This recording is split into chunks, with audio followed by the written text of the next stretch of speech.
মনে এক রাশ আনন্দ নিয়ে অবশেষে পৌঁছালাম মেঘার বাড়ি। যেতে না যেতেই এলো নানান রকম মিষ্টি সহকারে এক দুর্দান্ত শরবত। দেখা হলো আমার আর এক মিষ্টি বোনের সাথে, যার হয়েছে পাশের বাড়িতেই বিয়ে। যেয়ে খাবার কথা ছিল মুড়ি, কিন্তু এত বেলা হয়ে যাওয়াতে চা বিস্কুট আর বোনের হাতে বানিয়ে আনা এক দুর্দান্ত স্বাদের ঘুগনি খেয়ে সকালের টিফিনটা সারলাম। এবার যাই মেঘার রুমে। সিঁড়ি দিয়ে উঠতেই দোতলায় পুরাতন বাথরুম ভেঙে হয়েছে এক নতুন বাথরুম, যার কাজ এখনও শেষ হয়নি। প্রথমের রুমটাই হলো বুনির রুম। বুনির রুমে ঢুকতেই দেখি চারটে দেয়ালের কোথাও একটু ফাঁকা নেই। প্রতিটা দেয়াল ছোট্ট ছোট্ট টেডি বিয়ার, গাছপালা সব কিছুতে সুন্দর করে সাজানো। খাটের মাঝখানে বসে আছে আমাদের ছোট্ট সৌমিলি।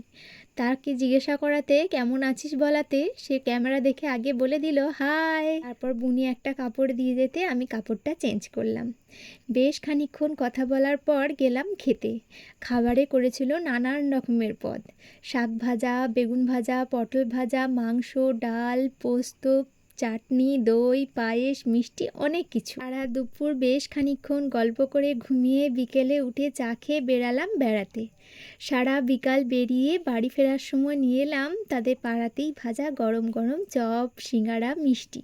পাশে একটা ছোট্ট দোকান থাকাতে ছোট্ট সৌমিলের আবদার সে ছুরি চকলেট কিনবে আর একটা ফোন চকলেট।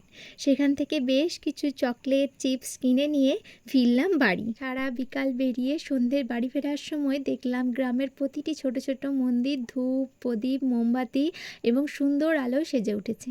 বাড়ি ফিরে সৌমিলিকে দেওয়া হলো তার পছন্দের চকলেটগুলো। আর পছন্দের চকলেট পেয়ে সে খাবার জন্য ভীষণ এক্সাইটেড।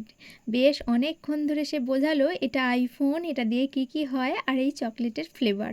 বেশ সুন্দরভাবে কাটলো সেই সন্ধেটা।